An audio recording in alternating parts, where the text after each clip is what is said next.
So really, this is like Melania said. I'm really interested in history. Always been interested in history. Um, and a few years ago, I really began looking into kind of the history of human trafficking in the United States, kind of post-Civil War, and began documenting a lot. When I spent my last 20 months or so up in headquarters, um, I had an opportunity to really delve into a lot of archive data, National Archives, agency data, and that kind of thing, and spend some time fleshing this out. It's still a work in progress. There's still a lot more work that I want to do. Um, but without further ado, we'll kind of delve into this. Um, so ask just kind of a few questions by way of introduction. Have you ever wondered how long we've been fighting trafficking, human trafficking in the United States? Have you ever wondered the origins of the term human trafficking? Have you ever wondered when the first task force was established, or how long we've been using the victim-centered, trauma-informed, practices? And maybe where did we go wrong in our fight against human trafficking over the past 80 years or so? So again, a little lesson in history. I'm also a big TV history buff of what I kind of call the golden age of TV, the 70s and 80s. So if you know, this is Gabe Kaplan from the show Welcome Back, Kotter. Um, and But we have to begin with, we have to kind of go back a little bit before the Civil War, and talk about the 1850s and when Chinese immigration began to the United States. So um, Chinese workers, they came to the U.S. to flee economic chaos in China. They had opportunities here in the U.S. They worked in gold mines until the gold rush ended, and then basically people considered them cheap labor. In the 1870s, they were recruited to build the Transcontinental Railroad, which they did. We owe the Transcontinental Railroad um, almost exclusively to Chinese workers. But many of them also worked as domestic servants. They worked as cooks, and they did a lot of other odd jobs. The TV Westerns actually had it right. Even if it confused me as a kid, I didn't understand this. But if any of you are old enough to remember shows like Bonanza and Paladin, um, you remember characters like Hop Sing and Hey Boy and Hey Girl, who were principal characters on those shows, and they were basically domestic servants. The show The Rifleman with Chuck Connor, same thing. They were featured there. Um, More recently, the TV show Deadwood featured a Chinese miner named Wu as a principal character of the show. So um, again, growing up, I didn't really understand why there were Chinese individuals on these Westerns, but now, years later, I kind of understand. The Chinese that migrated to the US were mostly male, very few women initially, but this created a large demand. And this demand led to increased smuggling and trafficking of Chinese women and girls into the US, particularly into San Francisco. And sex trafficking became very rampant in San Francisco back during um, kind of the late 1800s. So when was our nation's first anti-human trafficking law written? It was actually written in 1875. The Page Act of 1875 made it unlawful to import women into the United States for immoral purposes and unlawful to import any person into the United States for the purposes of forced labor, debt bondage, or peonage, which are forms of labor trafficking. Um, this was It's a somewhat controversial law today, or at least by some, because the law, when it was written, it wasn't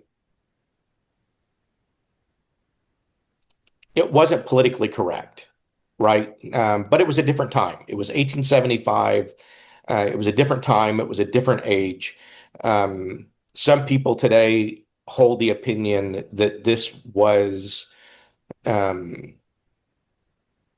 very discriminatory against Chinese, that it was racially motivated, um, but it was the law that started our anti-trafficking efforts in the United States. Whatever you think about it, this is really what set the basis for our modern legislation. And it was actually President Grant, Ulysses S. Grant, that signed this law, and he was called out to defend his signing of this law. And he gave this statement in defense. He said, "They do not come of their own free will. They do not come to stay, bringing their wives and children. Their labor is not their own, but the property of capitalists." We had slavery some years since, and we only freed ourselves from slavery at the cost of a dreadful war. Having made those sacrifices to suppress slavery in one form, we do not feel like encouraging it in another, which I think is a pretty powerful statement. And people forget um, that very principled statement by Grant as it pertains to the signing of the Page Act. Then we had the Chinese Exclusion Act of 1882. This too was very controversial. Um, it was signed by President Brown in 1882. It created a 10-year moratorium on Chinese laborers immigrating to the U.S. The law was extended again in 1892, but really what it did, it created more opportunities for smuggling and exploitation. It was eventually repealed by Congress in 1943, and in 2011, because it did target one particular, ethnic demographic. Congress did condemn this law in 2011. So moving a little bit forward into the early 1900s, in 1904, was the first international agreement for the suppression of what they call white slave traffic. And we'll talk more about that in a little bit. But this would really become the foundational international agreement upon which U.S. legislation, international conventions, ultimately what's known today as the Palermo Protocol and the Trafficking Victims Protection Act would be based. It was the first such agreement that recognized this as an international issue, and it actually called for consequences of those convicted of facilitating the offense. So calling for punishment for traffickers. So it's not new. It's not a new issue. There were books and magazine articles all related to this issue that were published in the late 1800s, early 1900s. I have some of these books, some of the first editions that I've been able to track down and purchase. And they're very interesting books. If you see over on the left, well, at least for me, it's the left side of my screen, the movie poster Trafficking Souls, or While New York Sleeps, a powerful photo drama of today. This was the first movie, the first human trafficking movie produced in the United States. It was a silent picture. And today you can actually watch this movie in its entirety with subtitles or with captions, as a lot of the old silent films featured during that day. You can watch it on YouTube. You can just look it up on YouTube. You can watch all 90 minutes or 2 hours of it. And again, it's a silent movie, and it came out in 1910, or 1913, excuse me. These are some of the images from the movie, of the victims, the police rushing in to rescue victims and arrest traffickers and Johns and that kind of thing. Interestingly enough, it was John D. Rockefeller Jr., who actually paid for the movie. He gave over $5.4 million to help fight human trafficking in the United States. That, in today's dollars, that's more than 3 times what the U.S. spends today nationally on human trafficking. So think about that. One person gave more than 3 times what we currently spend in today's dollars. He founded what was called the Bureau of Social Hygiene in 1911. to further investigate these types of crimes and associated issues. And he became a very staunch advocate of regulation and abolition of slavery, and led early investigative efforts into human trafficking in the early 1900s. But along with the movie posters, a lot of this kind of stuff, it kind of brought this wave of what we might think of as moral panic. Um, the issue of white slavery became the fear of the day. It was today's, kind of white van scare. We talk about white vans, the dangers of white vans. We get that largely blown out of proportion, just as we do, the idea of people being kidnapped and sold into sex slavery overseas and that kind of thing. Not that those things don't ever happen, but it's incredibly infrequent. Um, but a lot of movement sprung up across the country to eliminate red light districts. There were poster campaigns, a lot of educational efforts by both government and non-government organizations to address this issue back in the early 1900s. In 1910, you had the International Convention for the Suppression of White Slave Traffic. This kind of built upon the earlier international legislation, but it really kind of broke the law into two parts. And it identified the issue for anybody over the age of 21 and anyone under the age of 21. Obviously, today those ages have changed, right? But during the day, it was kind of the first start, and it addressed anyone over or under the age of 21. In 1910, we had the passage of the Mann Act. It was also known as the White Slave Traffic Act of 1910. It was named after Congressman James Mann, who from Illinois. And it made it unlawful to transport women across state lines for prostitution, debauchery, or any immoral purpose. The gray in the language, though, allowed the statute to be corrupted and abused by DOJ officials at the time to target people unpopular with the government, and was used to also target mixed race relationships. So early 1900s, people that maybe spoke out against the government, certain government policies, found themselves targeted. People like Jack Johnson, Charlie Chaplin, Chuck Berry, all notable entertainers in the early 1900s, were some of the notables that were actually charged with violating the Mann Act. And it wasn't really because they were doing anything like we would consider today to be trafficking or moving women across state lines for the purposes of prostitution or anything like that. But largely it was because of mixed race relationships. And it was revised again in 1978 and again in 1986 to make its intent, meaning an application, more defined, as well as more inclusive of all people, to include children. Interestingly enough, when the Mann Act was passed in 1910, it was the Bureau of Immigration, kind of a forerunner to parts of DHS and things today. It was the Bureau of Immigration that was actually granted statutory authority for enforcing the Mann Act, and it's still that way today. And other agencies do it, but they do it through for instance, the FBI, if they were to pursue a Mann Act violation, it's by a delegation of authority from the Attorney General. It's not by statute. But the Bureau of Immigration was given statutory authority for enforcing the provisions of the Mann Act, regardless of citizenship or nationality.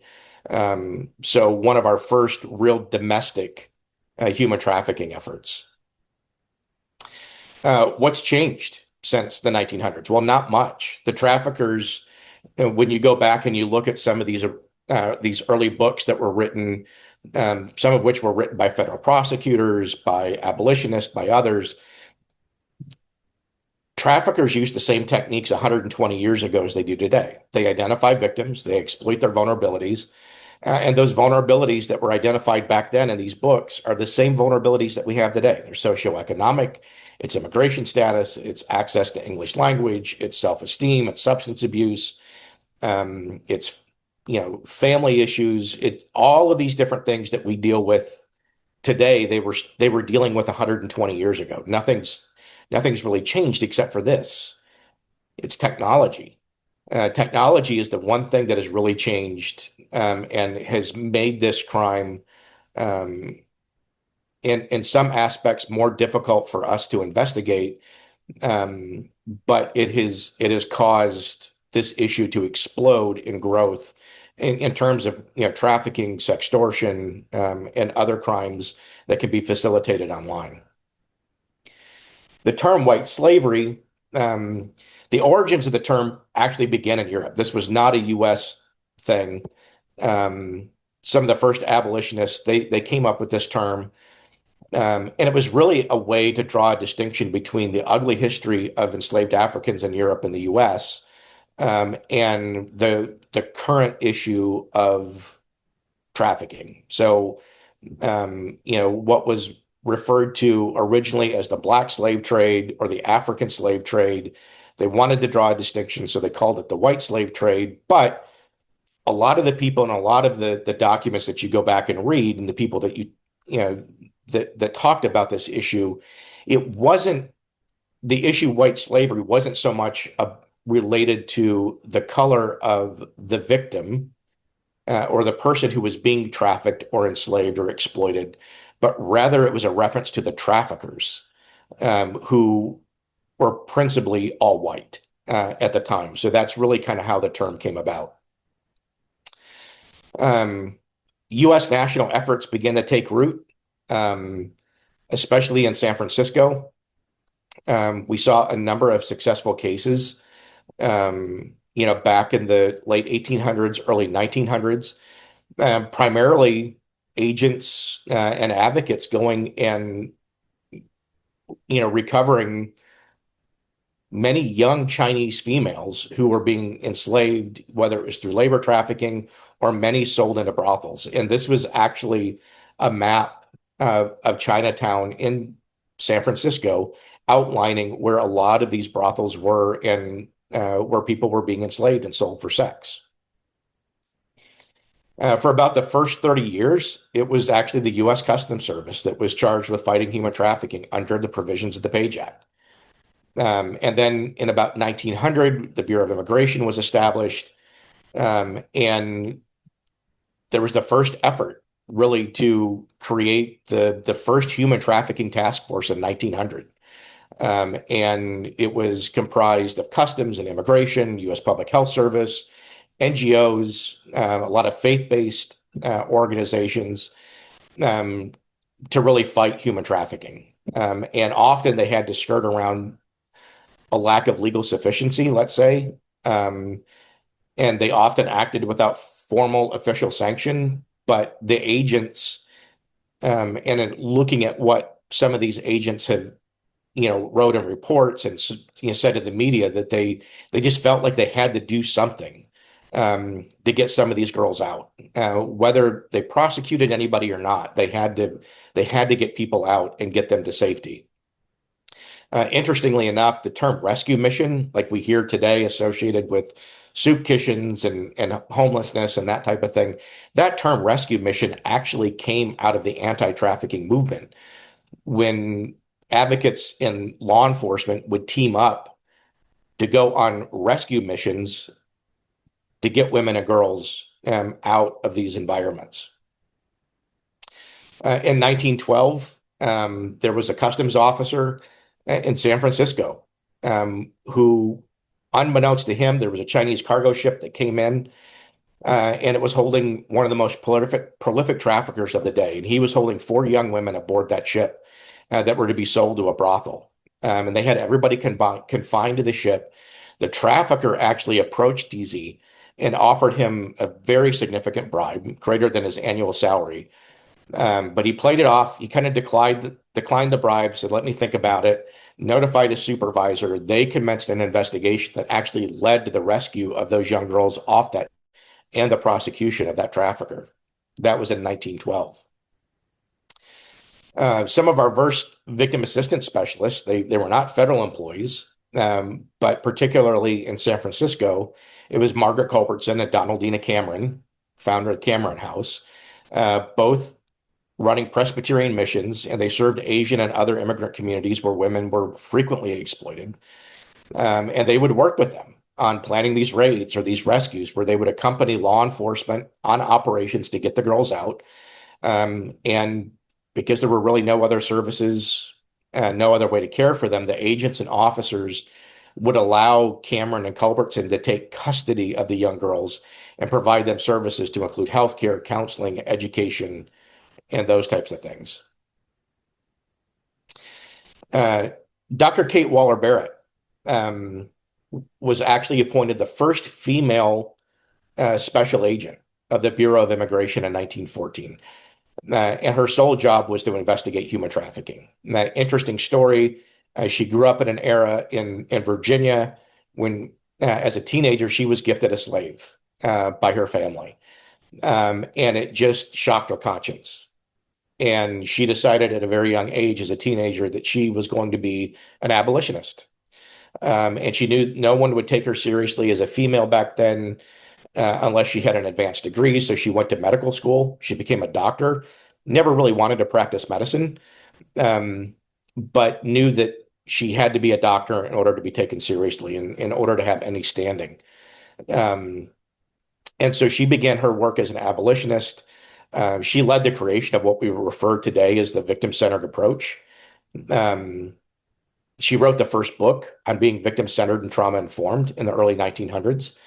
And after leaving government service, she went on to open some of the first racially integrated homes for women who had been exploited around the country.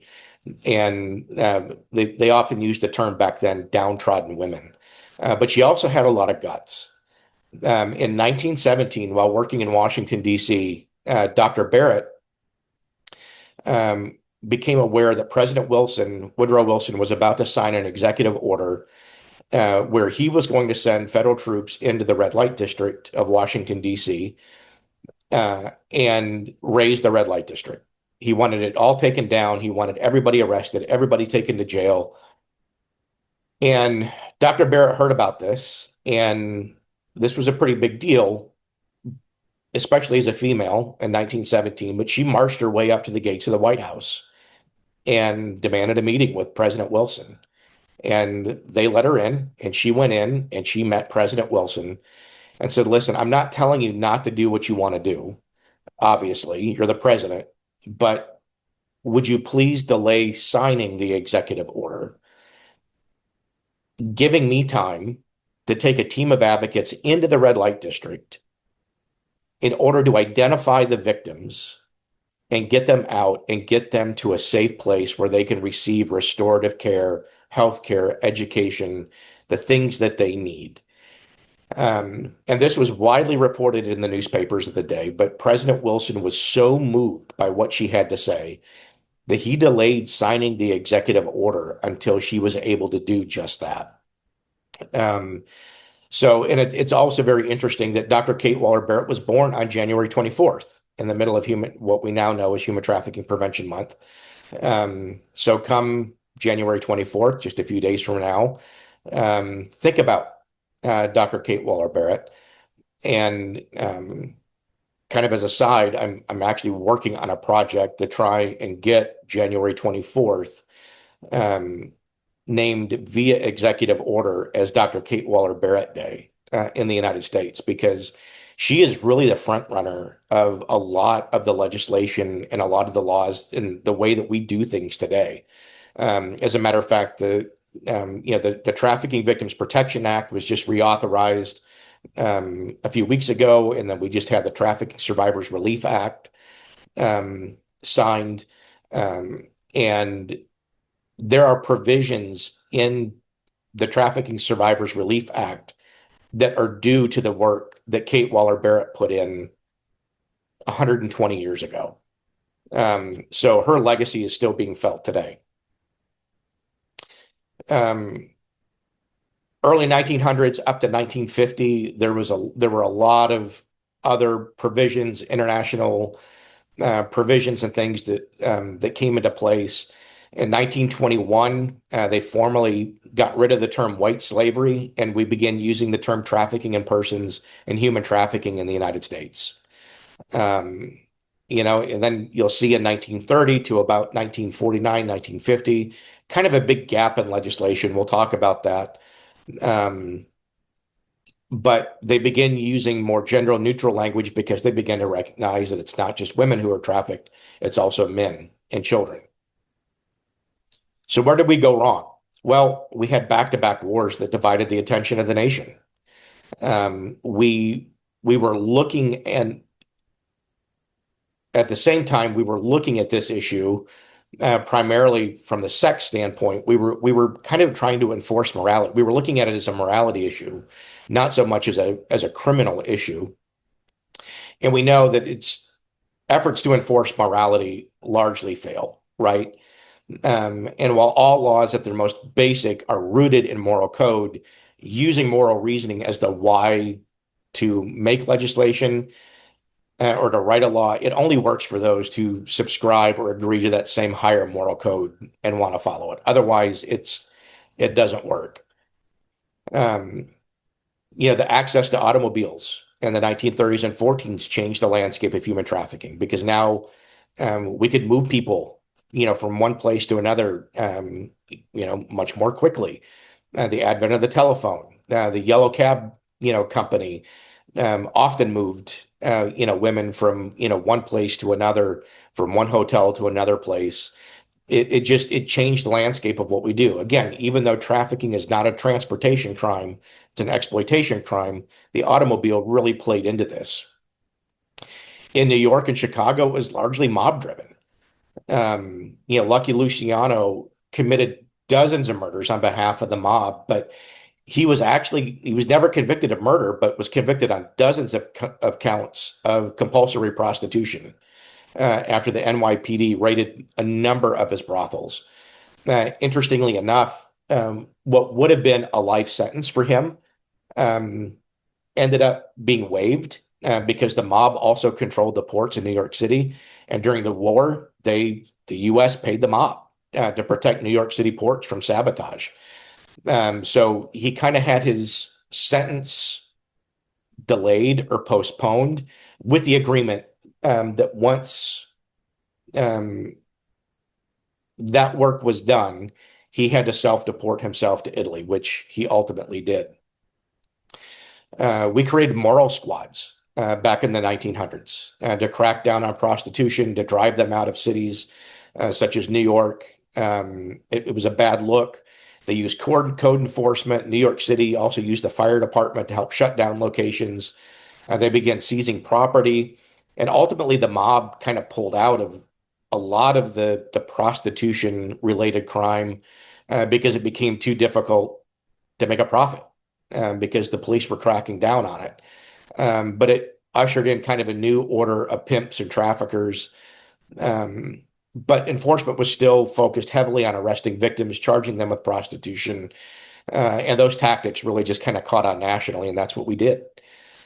Meanwhile, the government, we were complicit um, in a lot of this, either knowingly or, well, we knew about it.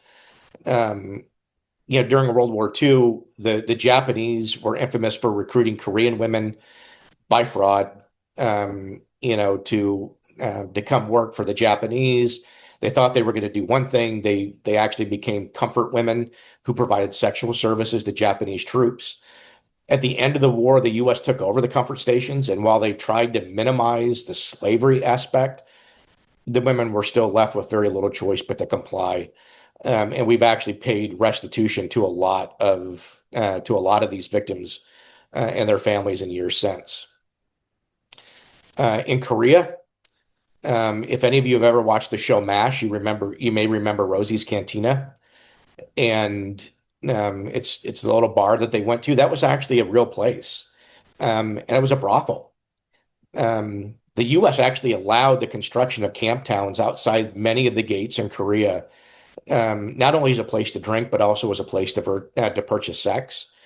And passes were often allowed or given to soldiers to transport women onto base in military vehicles to provide services to the soldiers. And it was horrible in Vietnam. As a matter of fact, in Vietnam, during the height of the war, they estimate as many now as 500,000 women were sexually serving 500,000 troops. So a one-to-one ratio. Um, Senator Fulbright called Saigon an American brothel. And we sanctioned a lot of this. But this led to a resurgence of the sex trafficking of Asian women in the United States. There was a genuine or a general devaluing of women that took place because of our complicitness in the crime. There was a demand and it was lucrative. And so when the US pulled out, the crime kind of followed to the US. And then after the war, we kind of had a drought, right? The war on drugs took precedent. There was a great deal of civil unrest over the war in Vietnam, continued concerns over communism, the Cold War. And it was really the feminist movement that kept the issue alive and ushered in new waves of concern with the Violence Against Women Act in 1994. Around that time, the NYPD began training female detectives to go after the demand to reduce prevalence in the 80s and 90s, but we were still arresting victims. The laws hadn't kept pace with the crime. It was easy for law enforcement to show that they were doing something, but there was little understanding of really what human trafficking was. There was very little public sympathy because it was still kind of a morality issue, and little understanding of victim typologies. So we were basically shaming people rather than trying to serve them. And again, we've talked about this in the past. Law and Order, SVU. This was really the first time, and not the perfect show, but it was the first time in network television that the terms victim-centered and trauma-informed were used. And they showed collaboration between law enforcement and mental health and healthcare and the legal system and others to really serve the needs of victims. On October 28th of 2000, the Trafficking Victims Protection Act passed. That was the first modern legislation that we had dealing with this issue. It mandated the government focus on three areas: protection, prosecution, and prevention. The TIP office, the Trafficking in Persons Office, was established at the U.S. Department of State. They began publishing the annual TIP report, the Trafficking in Persons report, every year. The President's Interagency Task Force to monitor and combat trafficking in persons was established to include a number of different agencies, to include Justice, um, ultimately Homeland Security, the State Department, Department of Agriculture, Labor, and the Department of Interior, and many others. The Human Trafficking Hotline and Polaris, formally established in 2002. Um, in 2007, Human Trafficking Awareness Day became a thing in the United States. In 2009, the International Association of Human Trafficking Investigators was established, the first law enforcement group to really focus on this issue. And then in 2010, we had Human Trafficking Prevention Month established. At the same time, the DHS Blue Campaign was established as the nation's public education and outreach initiative on human trafficking. And they have done a lot of work, and they continue to offer tons of resources, free resources to the public, to industry, in the United States and really around the world on how to deal with this issue. The Office of Trafficking in Persons was established in 2015 at the Department of Health and Human Services. They provide key resources and funding for victim services. They lead the Human Trafficking Leadership Academy, which is an amazing program. On May 5th, 2021, we had MMIP Awareness Day established. Again, this was kind of a big deal in 2021 that we began formally recognizing this as an issue. Current efforts in the U.S. there's really more attention on this issue today than ever before. More law enforcement officers are being trained, more victims are being identified, more prosecutions are happening. The establishment of the DHS Center for Countering Human Trafficking in 2020 was a big deal, and more laws and more improved laws and resources for victims are being established. We talked about the CCHT. Is the DHS launched the CCHT in 2020. It was something that the president wanted to see happen, and it was a big deal. It really forced collaboration, and it created kind of the epicenter for all things anti-human trafficking in the U.S. government. So we've been at it for 150 years. Why aren't we making more progress? It's still the fastest growing crime. It's the second most profitable criminal enterprise in the world. It's grossing over $346 billion a year in illicit revenue, and it's still happening. And I know we often hear 150 billion, but it's actually 346 billion. And NASDAQ's numbers, when they did this study back in 2023, 2024 timeframe, I trust their data after looking at it. The $150 billion estimate, it's now about 12 years old. And NASDAQ's numbers, I think, are better even than the International Labor Organization's numbers. But it's a financially motivated crime, right? There's no shortage of victims. There's no shortage of buyers. There's still a lack of education. The media still kind of perpetuates myths as to what human trafficking looks like, and they often do more harm than good. We live in a connected world. If you have a phone, you've got a brothel in your pocket. It's very easy to purchase sex. There's been traditionally a lack of coordinated community response, and it's not just solely a law enforcement issue. And it's a community issue. And at the same time, law enforcement's sometimes been reluctant to embrace a new way of looking at this. So we need to do better at addressing the push-pull aspects that create vulnerabilities that open the door for exploitation. We need to address the demand. We need to do more, as it relates to arresting buyers. We need a better educated media. We need to find better ways to address the crime from a financial perspective and remove the profitability. We need better laws at the state and federal level. Still, we're getting there, but we can still do more. And we need to have a better coordinated response across our communities that includes everybody to help fight this issue. Hope isn't lost, however. The most recent TIP report shows an increase in the number of victim identifications globally, which is great. The number of prosecutions for both sex and labor trafficking are increasing in the United States. The number of victims being identified in the U.S. is growing. This doesn't mean that the problem is getting worse. It actually means, I think, that we're getting better at what we do because we're identifying more. So the bottom line up front is this. It's not a new crime or a new phenomenon. We've known about it for 150 years. We made a lot of mistakes. We can learn from those mistakes going forward, but we can also learn from our past successes and from the trailblazers like Kate Waller-Barrett, who spent so much of her life working on this issue. And I think we need to capitalize on current momentum. The reauthorization of the TVPA, the passage of the TSRA and others. We need to capitalize on that momentum and remember that those who cannot remember the past are condemned to repeat it.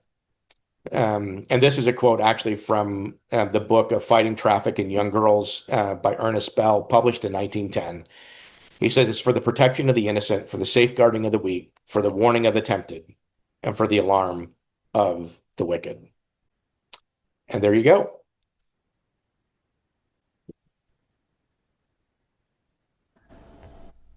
Wow, thank you so much. Thank you. Well, everybody, our next meeting is going to commence next month on February, the third week of February, on Wednesday. So I'm looking at it on the 18th. Same time, same place. We'll probably be doing Zooms for the next few meetings only because of we just don't have the capacity to do the hybrids in the meantime. But again, we're always looking for anybody who else wants to come on board and assist us. We really need all the help to continue our efforts and what we're doing. And again, thank you all very much. I appreciate you. And again, I promise to email everybody the link to Lieutenant Sisowa's presentation, so you can see all the alerts that are outlined, and notes from this meetings as well. So thank you again. Have a wonderful day. Goodbye.